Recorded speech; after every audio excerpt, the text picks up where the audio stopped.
Okay, guys, welcome to this morning's Wealth Creation Show. Afternoon, actually. Afternoon, I was just going to say it's afternoon. Might be a wee bit later there, Jim, but it's, yeah. I'll tell you what, this is all about the 10 biggest investment mistakes to avoid. Let's just deal with the elephant in the room this morning. The panic and the chaos that's happening right across the board about the pound dropping against the dollar and dropping so much significantly against the euro. The FTSE market is crashing. And it's like, well, wait a minute, let's look at perspective here. Let's look at perspective. I was reading a fantastic book the other day called Alchemy by Rory Sullivan, the marketing genius, Ran Ogilvy actually, who did the Red Bull campaigns and all the rest of it. Sold Red Bull, which nobody likes, in a smaller tin at a premium price to a market that's now the second biggest drink in the world. That's mental, eh? Yeah. But he says what happens if you base everything on logic and facts, and you don't actually, you lose the ability to actually recreate or create anything new, because you're all basing it on logic and facts. When in actual fact, in order to get in order to reach new markets, in order to reach new heights, in order to reach new destinations, you've got to think completely different. So selling ideas in his organization is actually welcomed.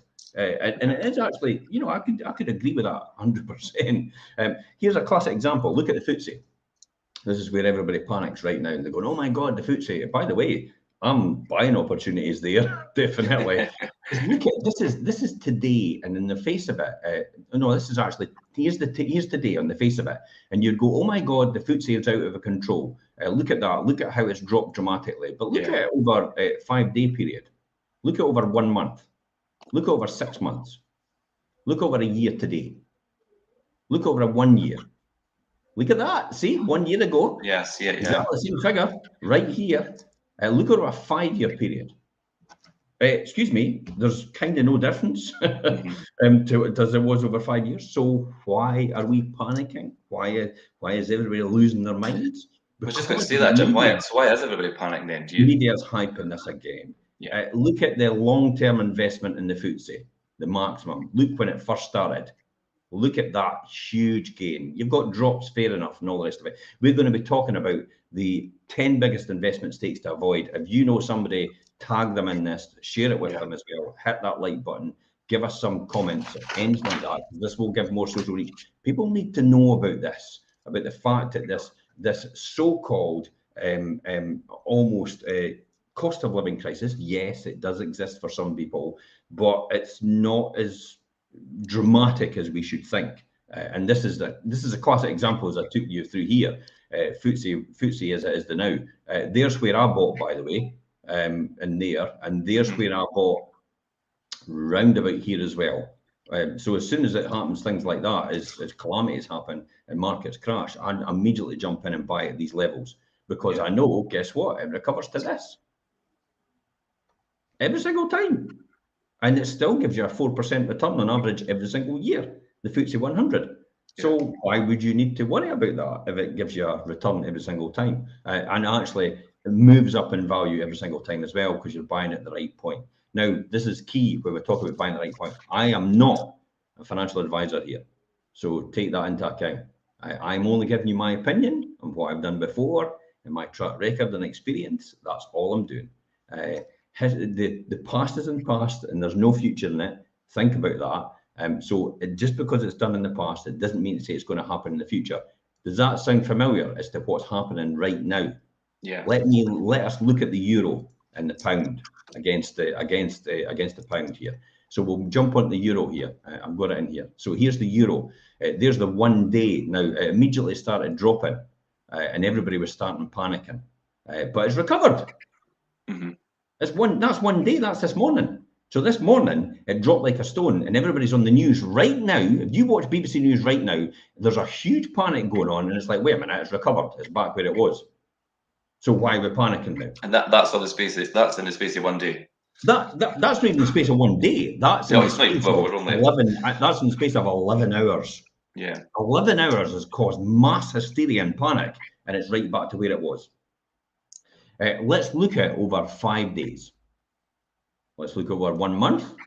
Let's look over 6 months. Let's look over year to date. Let's look over 1 year. Let's look over 5 years. Oh, it's exactly back where it was 5 years ago. See that? Yeah. Do you know what happens though? The great thing about this is it makes our exports more attractive.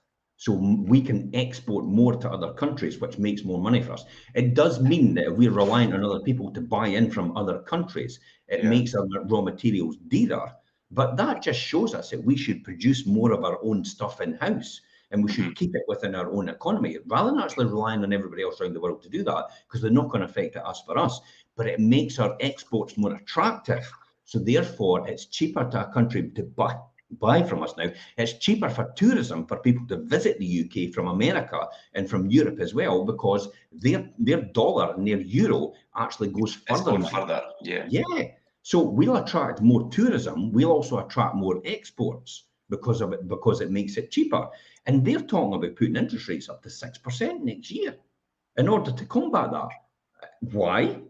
Because this is all about the past, and what they do in the past thinks that they've got a reflection in the future. And what they don't realise is now we've never had a time where unemployment has been at record lows and interest rates have been at record lows as well for so long a sustainable period. That's never ever happened before. We don't have much reserves to buy our currency, but they're falling on old patterns of behaviour in order to do this, and that will damage our economy overall. So do we have the right people in government? The problem is the government is run by lawyers listening to economists. Yeah. They have no idea of commercial reality, what a business needs and what they need to sustain. It's all based on facts and figures. And I talk about it a lot, but there's sometimes where you've got to think completely different. And here is a classic example. Sorry, Richard, you were about to say something. I was just going to say, it's interesting when you say that, Jim, and also whether it be like the cost of living crisis or what they're discussing this morning. It's funny how it's always hyped, and the panic and things is always media driven, and that's what's behind it. Basically 11 hours. Literally 3 hours that we've got up this morning, or 4 hours we're up this morning, and there's a mass panic, and the euro's back to where it was 3 hours ago. Yeah. Yeah, and it's true that. And I've seen snippets there this morning and things as well as I've been working away, and obviously without listening completely to the full story, or like you say, Jim, looking at it like you just broken it down there now, then people are automatically, it's like that mentality, they're going to listen to what's on the news, and really now that's not completely accurate. So take everything you do in the media with a pinch of salt, please. Definitely, that's my advice. Let's talk about, this is why we're going to talk about this subject today. This is actually a really good one. Eleanor Roosevelt, the First Lady of the United States from 1933 to 1945, said, "Learn from the mistake of others." You can't live long enough to make them all for yourself. See what's happening here? See what we're doing? See how we're doing this? It's a great piece of advice, and it's equally relevant to investing, where mistakes can cost us financially. So what better way of learning than taking some tips from an experienced investor already? People that have done it before. This is, when I talk about my experience and my track record and what I've done before in the last 30 years, it's only because I've stood on the shoulders of giants that have come before me, and I've learned from them, and I've used their information to adapt to where I am today in order to help me invest for the future. That's it, really, in a nutshell. So, and that's why it comes back to that Eleanor Roosevelt quote about learn from the mistake of others. You can't live long enough to make them all yourself. So learn from others. I tell you what, it's costly making some of the mistakes for yourself. So if somebody's done it before, why on earth would you want to do it again and prove the same point? That's what I was just going to say, that, Jim. The mistakes that you make on your own will end up being very costly ones, and they take up a lot of time as well. So it makes sense to listen to people who have done it already, learn from their mistakes rather than make your own. You ever heard this one who said, "I did this and it just didn't work," and then you go, oh, I've done that before as well. Yeah, I think everybody's used that at some point. And a lot of people out there will think that as well, where they've actually said to someone, or it's been their experience, either they've said it to someone, they've said it back to them, or they've had it said to them and they've said it back to them, and it's like, all right, okay, so my advice would have been, if I had asked you first and said to you, I would have realised, you could have just said to me, well, I did that before actually, and this is what happened. Hello? So I must admit, the value investments can go down as well as rise, so you can get back less than you actually invest. If you're not sure about seeking investing, seek professional independent advice on this. Albert Einstein once said, anybody who has never made a mistake has never tried anything new. Yeah. But when it comes to investing, you really don't want to make any mistakes at all. After all, it's your money, it's at risk. Maybe other people's money as well. The OPM, other people's money. Yeah. Therefore, any help and guidance on avoidance of a few mistakes is always worth taking. So here are the 10 top tips experts actually advise, and a few trip hazards as well. And we're going to put our own spin on this as well. Now, geez, I think the first one for me is obviously buying past performance. This is a classic. This is actually what I've just spoke about now. This is the past is in the past, and it shouldn't be a reflection of the future. You should learn from it, but you shouldn't actually do the same thing, because it's not exactly the same thing on the face of it. On the macroeconomic side, which is the bigger picture, macroeconomics, and the microeconomic level, which is the minute detail of economics, it's not exactly the same. As I said before, we've never had a time where unemployment has been so low, record lows, and inflation has been kind of where it is now, but it's been record low for a long time. And also what we've got is interest rates at a record low as well. So, that's never happened before all at once. So on a microeconomic level, you've got to think to yourself, your bigger picture stuff won't probably work on this. You've got to think a wee bit more creatively in terms of where you are. So here's a classic example of this. Just like you don't like driving a car and you're looking into the rear view mirror, you should always look ahead when investing. That's probably a great analogy. Yeah. Funds that did well in the past, property that did well in the past, gold that did well in the past, silver that did well in the past, crypto it did well in the past. It's not doing well now, is it? I've not heard one person contact me about crypto in a long time. So funds that did well in the past will have a reason for doing so. That doesn't mean to say they will do well in the future as well. It's natural to seek that mental comfort of buying something you've previously done well, but be careful in doing so. There's a reason why you are told past performance is no guide for the future returns. And that's just what you said about people looking at the past performance of the pound and things in comparison to how it might perform today. And that's what they're basing that on in the news. Yeah. They're basing it on past performance rather than thinking ahead. What do you think number 2 is? I think in believing in star managers or star fund managers, as you say there. What do we mean by that? Let me tell you what we mean by that. It's all these guys, dare I say, the fools.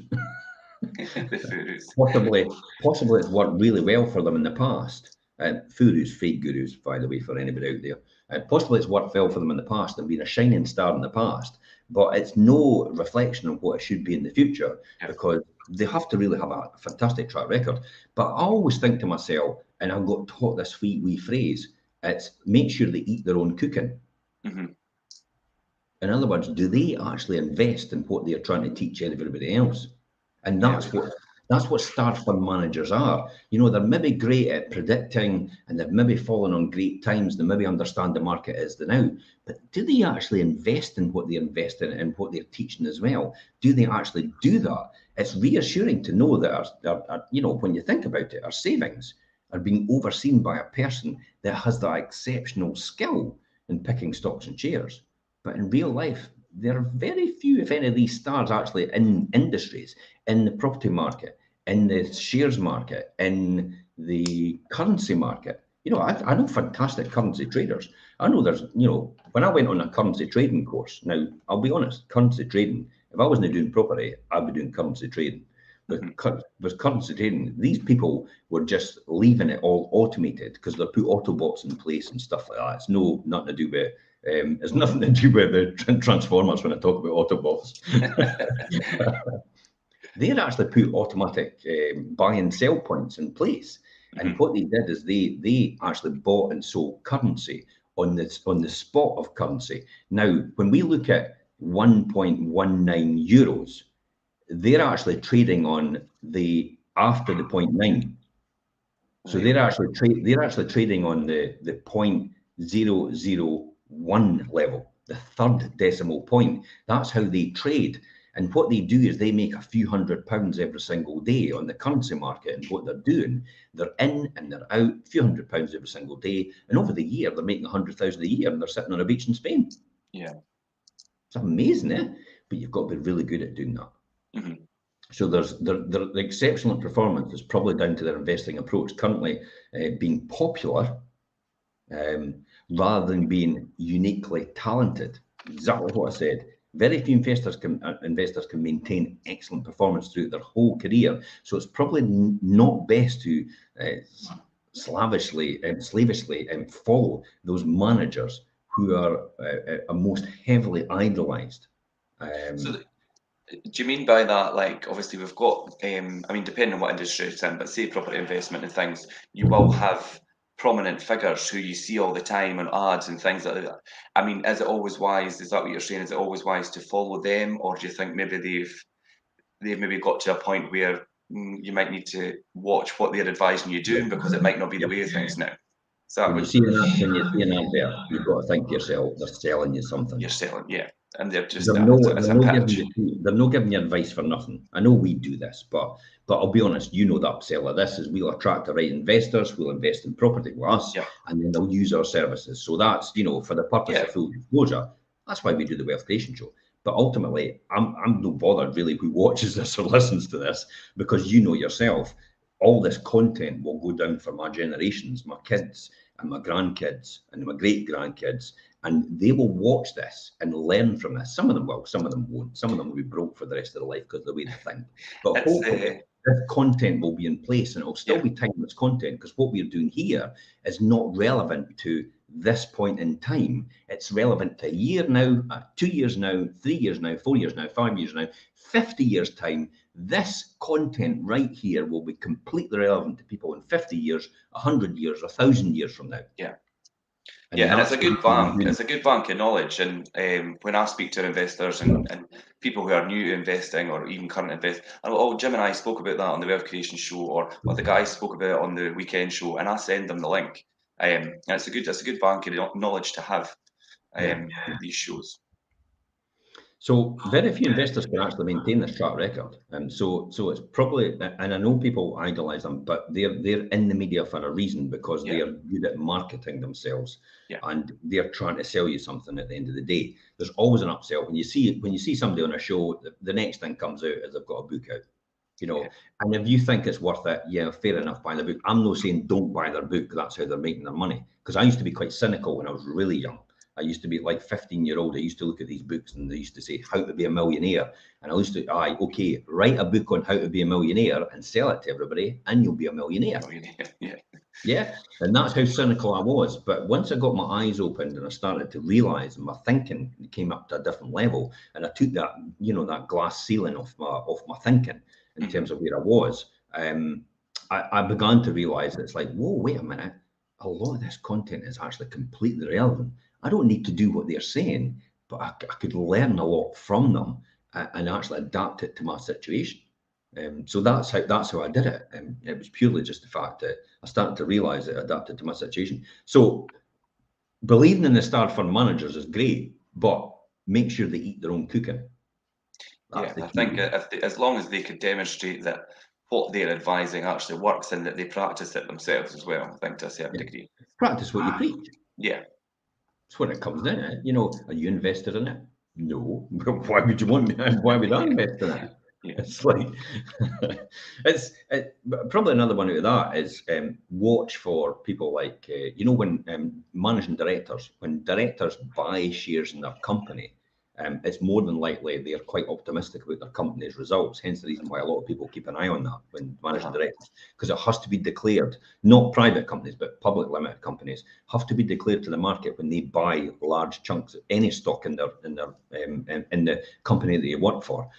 When they actually sell stock as well, it also has to be declared. And there's only certain windows of opportunity they can actually do that, because it goes into a time where it's a conflict, or it's maybe insider information if they buy and sell. So they're not allowed to buy and sell at specific times of the year based on their accountancy dates, when they're getting their accounts done and put together. So they can't buy and sell in particular times of year, but outside of that they can. And if you watch for that, that usually gives you a good idea about whether they're quite optimistic. After all, if they're buying huge chunks of their own stock and investing their own money, what would it say about the fact that their belief in where they think they're going to go?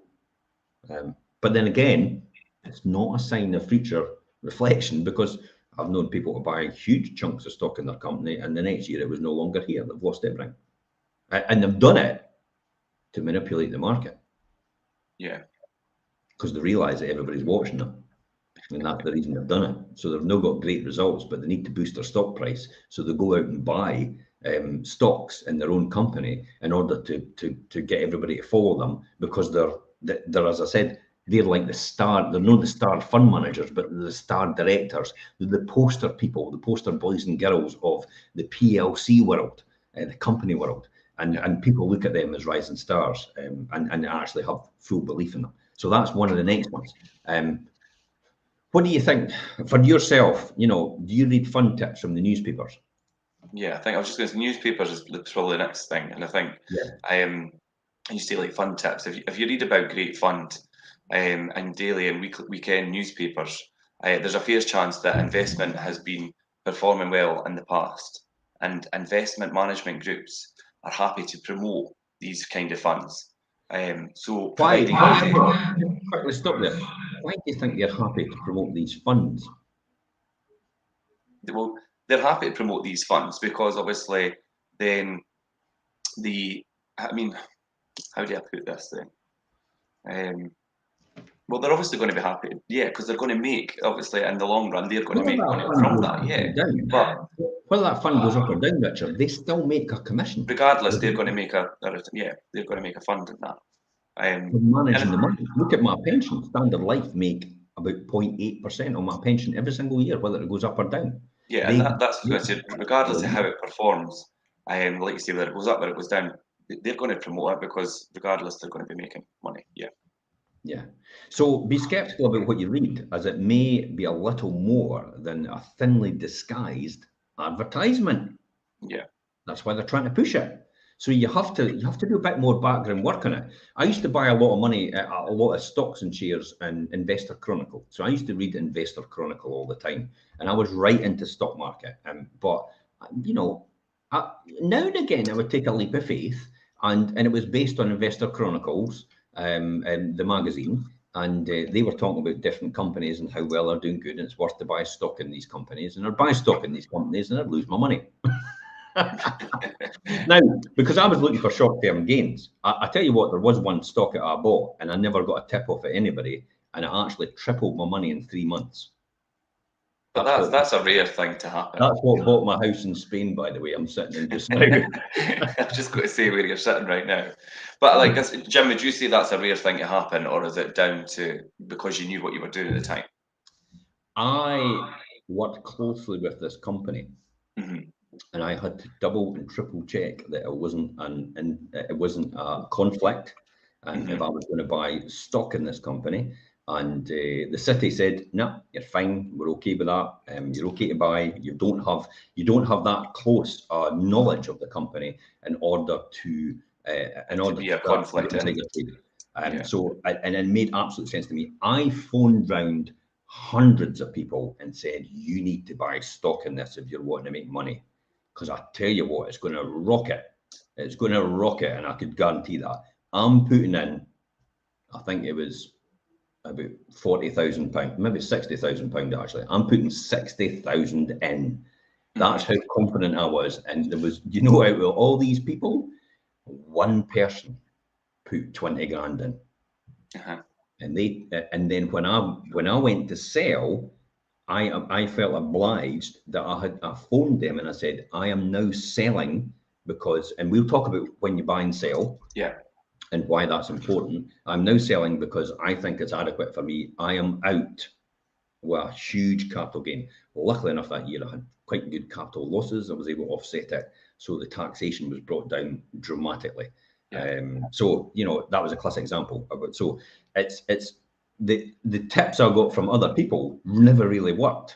But the tips I knew myself, because I knew I had knowledge and I had experience and I knew that industry quite well, was where I actually thrived in. Hence the reason why they have a lot of employee ownership companies.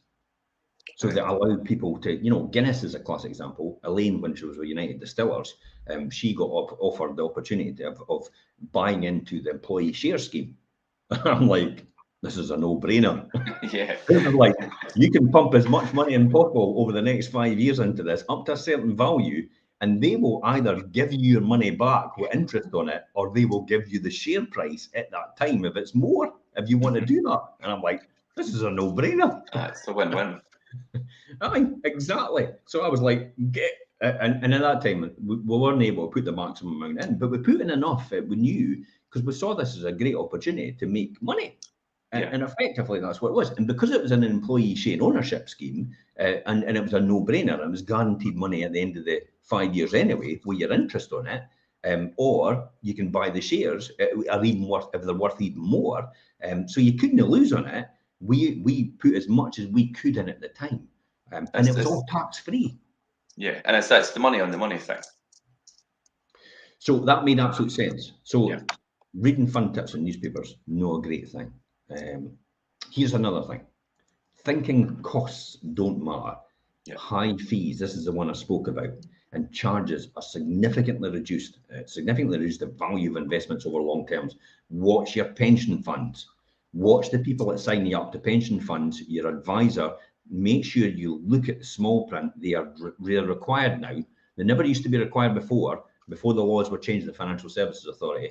They were not required to tell you how much they're making out of selling you that pension product.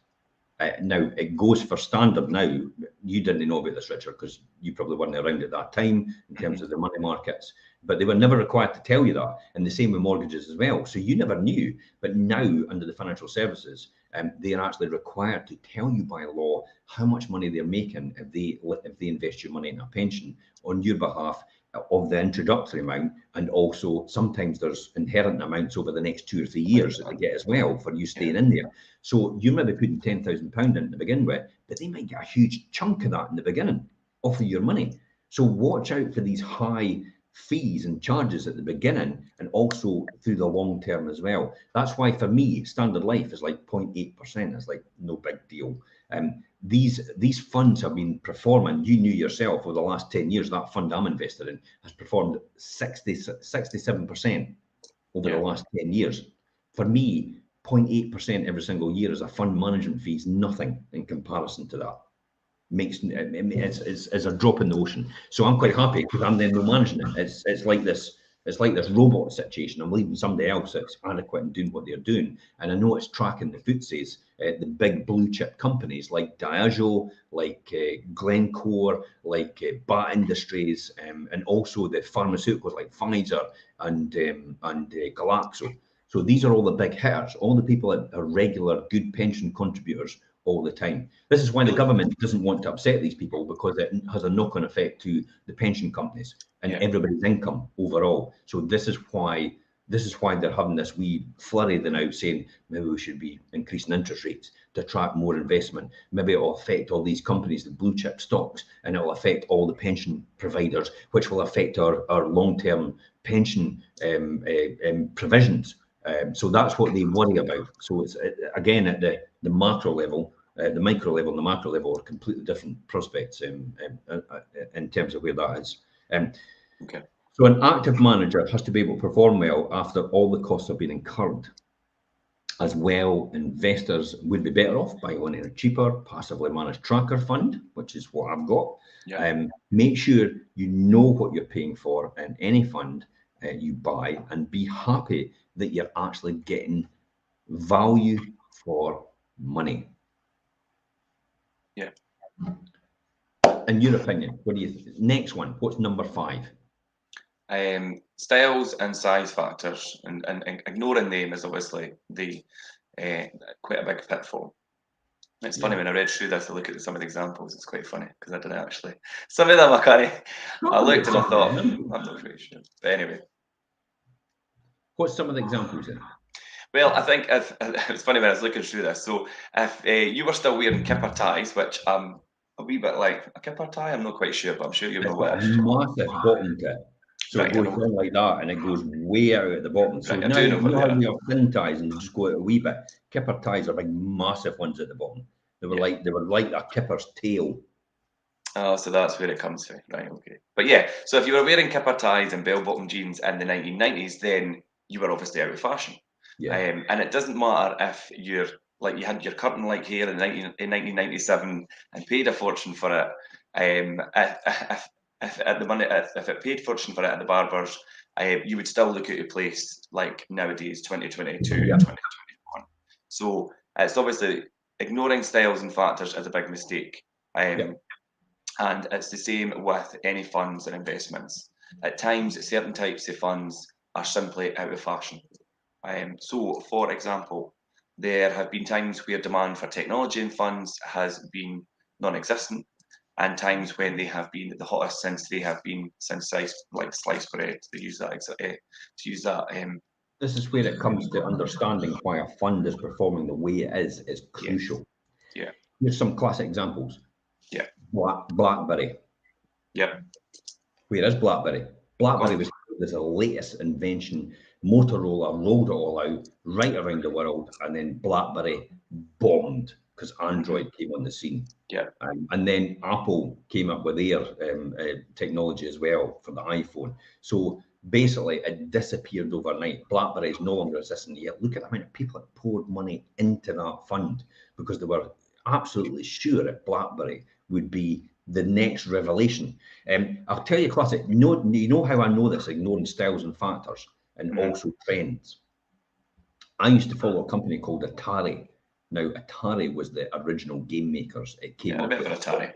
So Pong was the beep, beep, beep, with the wee table tennis. That was it. That was Pong. Atari came out with that for the first time ever. It sold millions across the world. It made Atari millions. And then they moved into technology that was hugely advanced in terms of where Nintendo was. Atari actually turned around to Nintendo one day and went, nah, we're no one to distribute your SNES, the NES.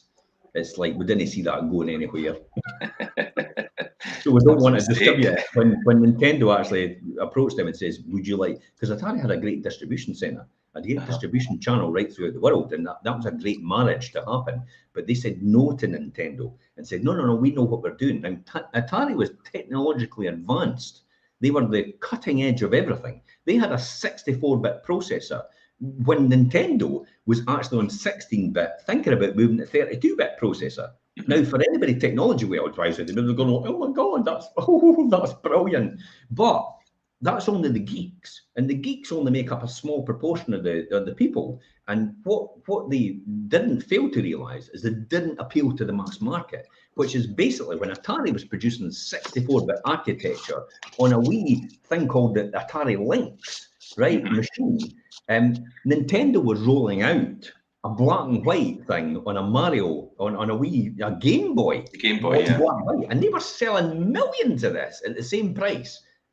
Atari was on a 64-bit architecture, full color, 4,096 colors on the screen at the same time as Nintendo was wiping the floor with them with the Game Boy. So you have to understand trends. Ignoring styles and size factors is a big no-no.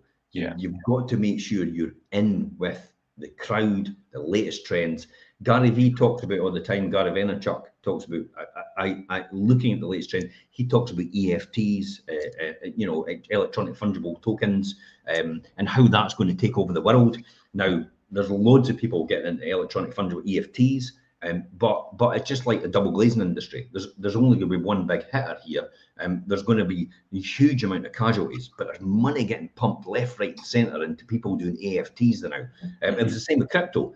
All different types of crypto, money getting pumped everywhere, and there was only really one crypto, was Bitcoin. That was it. Bitcoin, really. Yeah. Everything else was just pie in the sky stuff, and nobody realised how that was going and where it was going.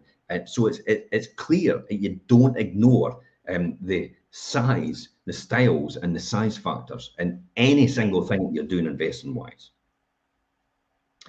Next one for me, this is probably where I was originally. And you just spoke about that, Jim, recently. Just being short term. Yeah. So short term. We've just looked at that, haven't we? It's easy to look at this again and look at this in a scenario where we are here and say to ourselves, look at the 1 day. It's like when it was there, that short term, look at that. In the space of 2 hours, the market plunged in terms of the currency market. In the space of the FTSE, when you look at the FTSE as well, and you're looking at that, in the space of the 5 days, it's plummeted short term. But if you look at it in the long term, oh my God, imagine if you invested your money all the way throughout here. Even here, we'll talk about the tops and the bottoms, but even here, you're still making a return every year. But when it goes down to here, you're still investing here as well, because you're doing it consistently. So you're getting investing here. So you're getting the lows as well as the highs all the way through. So when you come out to the end, your fund isn't just here, it's a way up here. Because you've got the lows as well now. You're getting from here to here in terms of your money and your return. So your return's a lot higher than what the FTSE is returning, because you're investing here as well. Make sense? Yeah.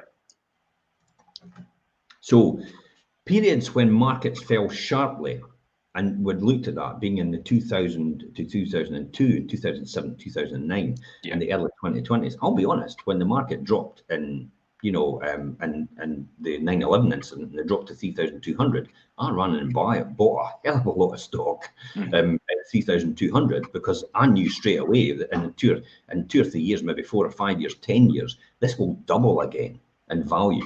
So I just ran in and bought, because I knew that was the case, where everybody else says the economy is going to collapse, we're going to all fall apart. Well, it's not. It won't. Over the long term, it won't. It'll just recover back to where it was. Look at the credit crunch. If we still had the credit crunch thinking, we wouldn't be any further forward. But look at where we are now in comparison to where the credit crunch was. Huge difference. Property prices in the last 20 years have gone up 170%. Inflation's gone up 70%. Property prices have increased by 100% in real terms. We can't keep up with that in terms of our investment and our money. But even when that's gone up 100%, we're being paid to wait while it's going up in rent. Hello, McFly? Anybody there? Anybody listening? It's like, why would you not think long term? So it's always long term. Buffett talks about this. Warren Buffett talks about this all the time. Do not panic in the short term. Look at the long-term gains that you will get as a result of where you are, and invest for the long term. Don't look at it in the short term. Looking back, the small blips were nothing, weren't they? Long-term performance charts that we've just looked at showed huge gains in terms of where we are. Panicking when markets fall and selling your investments means that you won't benefit.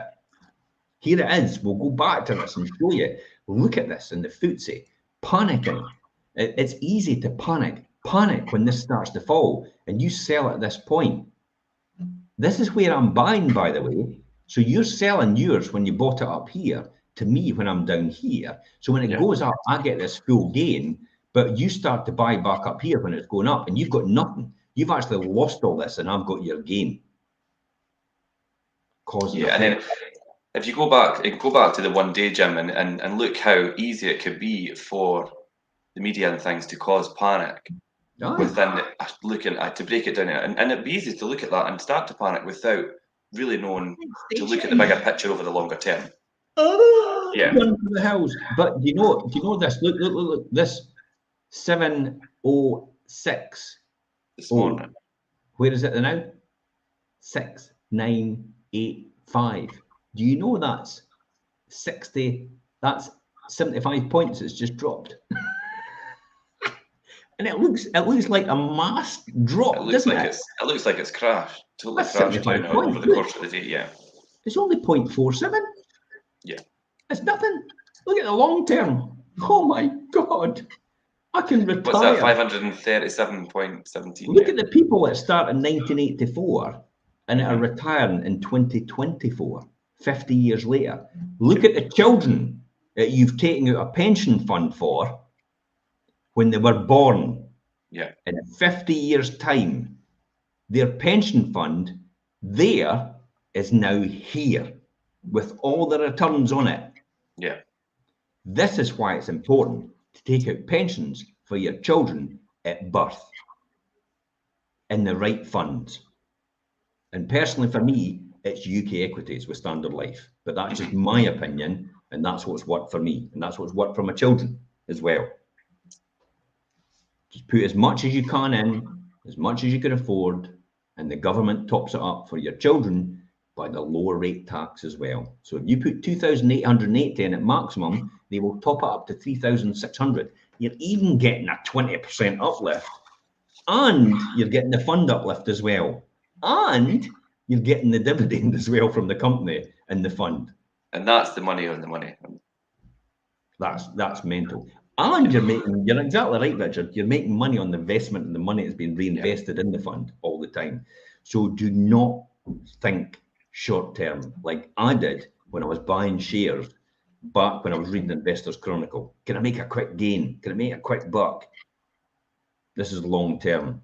Short, long, medium to long term, every single time. Have your strategies. Make sure you're liquid as well, by the way. When we talk about that on another show about your diversification of your income, make sure you're liquid enough to be able to weather any storms in any of these sectors. I mean, in gold and silver and crypto and stocks and property and cash and bonds and gilts, all these different things you can have over there, but make sure you've proportionally got them split up into the right categories so you can weather a storm in one of these markets, because they won't all go down at once. They don't. It's cause and effect, because what happens is one goes down, everybody takes their money out of that and puts it into one of the other sectors you're in, so that one goes up. I always believe, it's a great phrase, I love it, every dog has their day.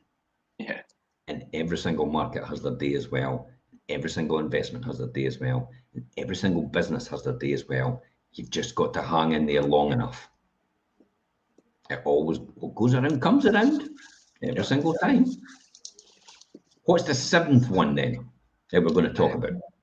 I think the seventh one is confusing good investment ideas with good marketing. And that's something to watch out for. What's that? What's all that about then? Well, obviously, humans, I mean, we all enjoy a good story. So it's natural for like fund managers and things to promote their fund, telling you that it's going to make you money from a particular trend, or but inevitably though, others have already thought the same, and the investments in that sector or market may not be far too expensive compared to the profits.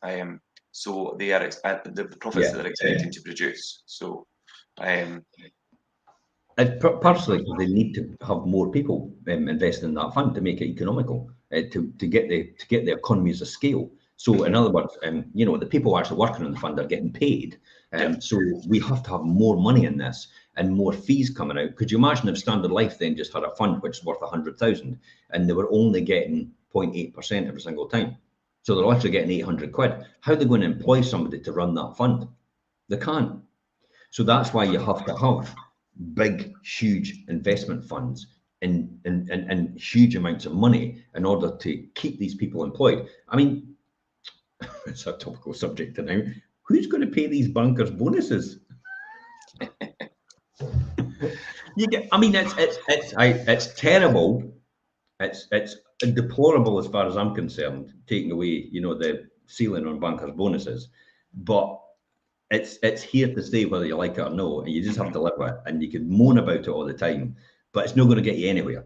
It's just going to annoy you. It's going to drain your energy, and it's not productive for you at all, for you and your family. Use your energy on something else more productive. So yes, confusing a good investment ideas with good marketing is a classic example.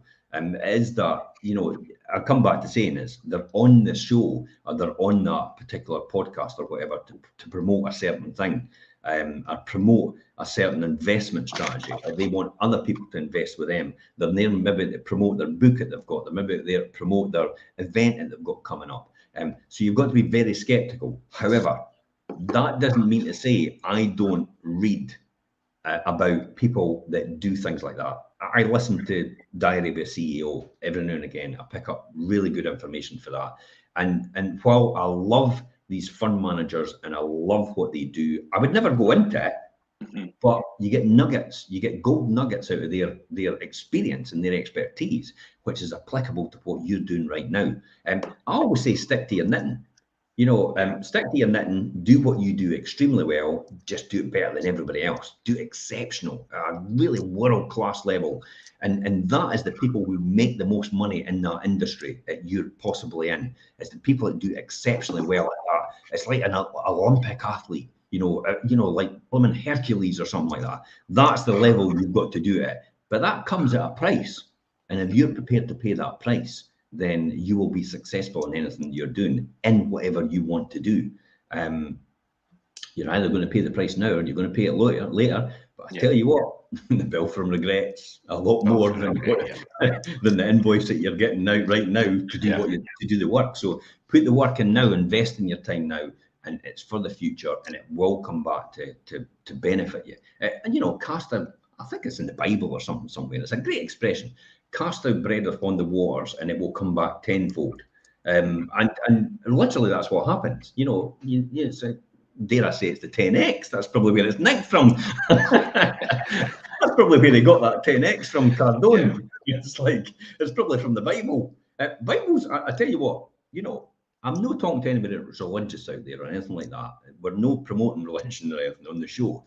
But the Bible's got a lot of great analogies and a lot of great stories which actually are completely relevant to today in terms of investment and compounding and wealth creation. You wouldn't believe it's the knowledge that's in there that you could actually get, which will actually be beneficial to you in the long term. We talk about long term all the time. So don't confuse good investment ideas with good marketing. Definitely do that. Definitely don't do that. I mean, it's far too expensive compared to the profits they're expected to produce to invest in funds like that. That's not to say they aren't good long-term trends in markets, but be cautious that you've been sold on what we call trigger booms, or a trigger broom. A trigger broom is EFTs. You know, Gary Vee's on there going all the time about the EFTs, fungible tokens and all the rest of it. But it just so happens Gary Vee has actually got his own fungible tokens.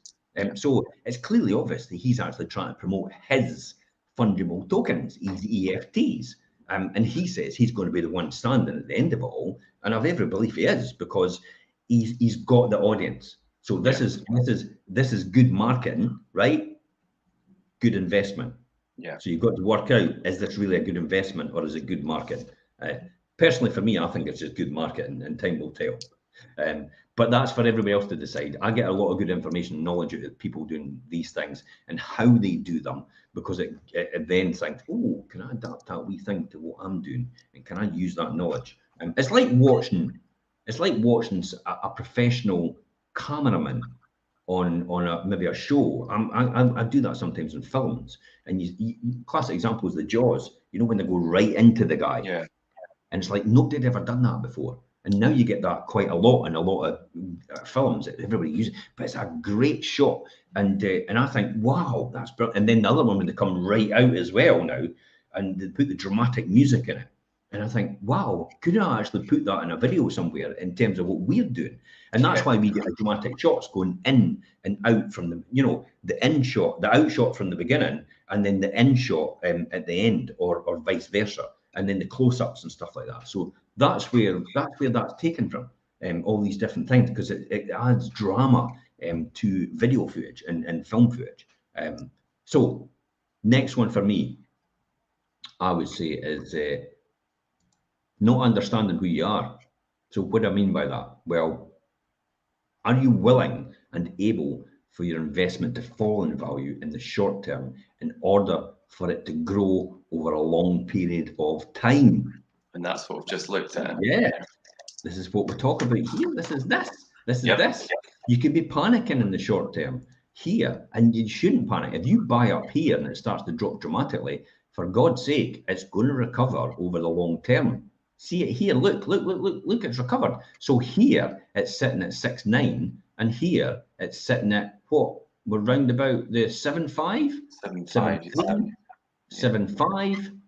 But here as well, though, even though the FTSE's at that level, it's still got all the returns it made on it, all the dividends that were paid into the pension funds, which is round about 4.5% every single year. So you've got that, but you've got the increase in the share part value, but you've also got the increase in the dividend that was in there as well. So literally, FTSE pays you away well as well. Just for my opinion, it doesn't pay as well as property, but time will tell. Well, time has told anyway, doesn't it? Yeah. Because I suppose we could put 20 years. So 20 years, there's 2000, the year 2000. There's 6,300, and we're sitting right here at 6,900, about 7,000. So that's moved up 700 points in 20 years from 6.9, which is round about, what, 10%? Yeah? Yeah. Property has moved up 170%. Hello. So that gives perspective. So understanding who you are and thinking about it, or would a few months of falling share prices make you worry too much? Knowing yourself and your approach to investing is something that is important to do. If you don't,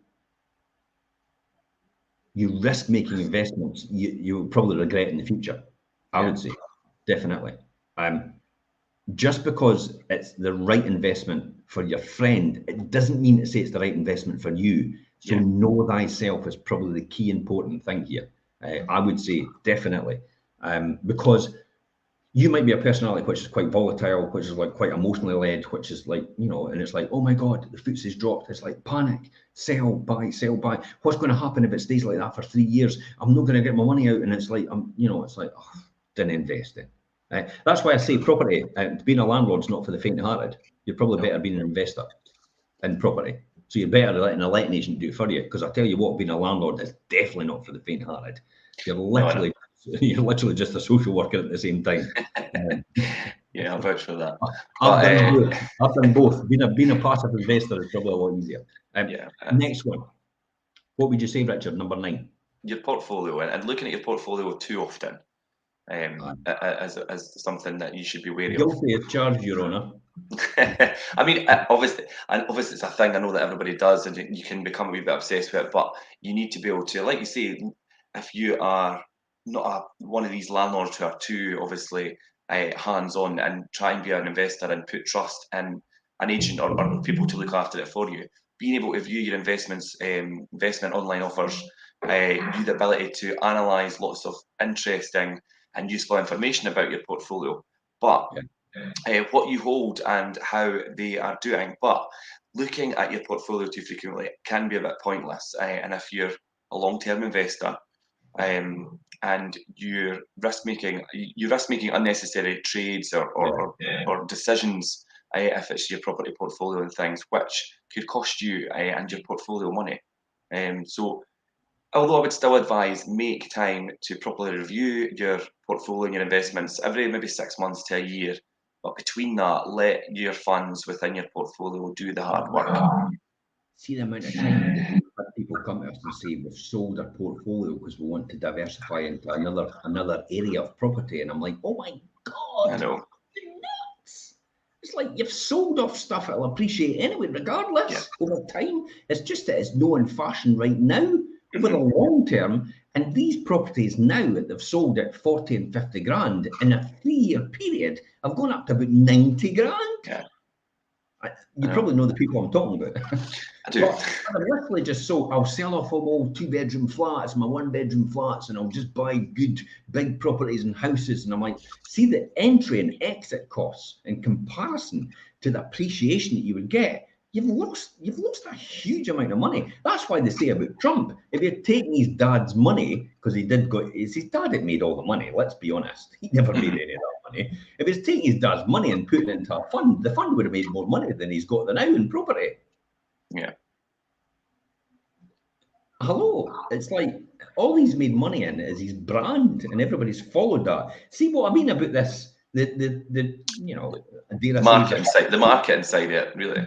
The charlatan, the marketing side. Yeah, he's no daft. He's caught into trends. I'm reading about that now in Rory's book about the clever thing that Trump did was clever marketing and strategy, and how logic would defy the fact that this guy would ever win. So how the hell did he win? And that's what I'm reading up about now, and how that happened.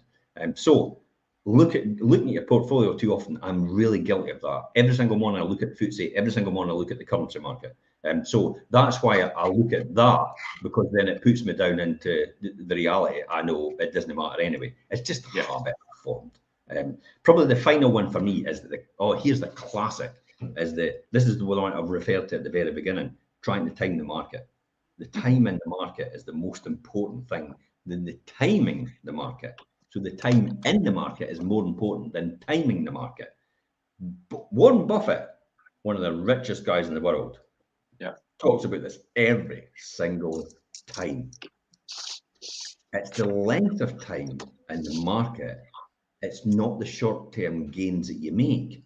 He's a big investor in terms of long-term wealth and creation and dividends and investing in the right sectors that will stay on. Biotech, bar industries, which, let's be honest, it's tobacco and vape. That's what they own. Glencore, exploration, we're always needing that. The drinks industry, Diageo, we always need the drinks industry. People drink. That's a reality. And that's never going to change. Premium spirits and beers, it make really good margins, but make really good, consistent returns every single year. That's why these are good blue chip stocks to be in. So buying in at the right time makes no difference if you're investing for 30 or 40 years. It makes no difference at all, because in 30 or 40 years it'll be different. I bought Diageo stocks we bought it, I think, at £2 a share. And by the time we exited Diageo stocks, they were £5 a share in 5 years. And we got the dividends as well, reinvested as part of the stock. So we doubled our money in 5 years. Yeah. That's a good return. Guaranteed. You couldn't lose. You just get your money back with your interest if you wanted it. So time in the market is more important than the time in the market. Trying to buy and sell the investments because you've heard that the share price is looking high or low or cheap or expensive is a very hard thing to do, and it's something professional investors find it hard to do consistently. Staying invested, even if it feels uncomfortable, is normally a sensible strategy. That's probably the best advice I can give anyone. It will go up over time. In the short term, you can't think short term when you come to invest in markets. You can't look for the exit point. This is what I talk about here. It's like, at what exit point were you going to predict? How can you predict this market? Oh, I'm going to sell here. How did you know it was going to go there and drop? You won't. So, you won't. Yeah. And I bought here and I bought here, but I also bought here and I bought here and I bought here and I bought here and I bought here. And my children bought here, but they also bought here as well. So their fund bought all the places all the way up and down here. And that's the key. Don't try to predict it. Mistakes are part of investing. By learning from your mistakes, you become a better investor. But it can be hard and it can feel uncomfortable at times. Hang in there for the long term. There are plenty of articles around to tell you all this information. Richard, your final words. We'll finish off there. Yeah, I think, as you say, Jim, there is plenty of articles and people out there. But the good thing about, I think, the points that we've covered today, all 10 of these potential mistakes are here. They're on our YouTube channel. You can watch it back. But for me, it's learn from other people's mistakes. And I think as well, don't be too hung up on the short term. be prepared to obviously for the long term for investment, especially property investment. Yeah, long term, medium and long term, every single time. Always pays dividends. If you're in the right sector, they're always really safe bets. Safe bets. Remember, I said that. Safe bet, easy bets. Until next week's Wealth Creation Show, guys, it's bye-bye from us. Bye-bye from him. See you later.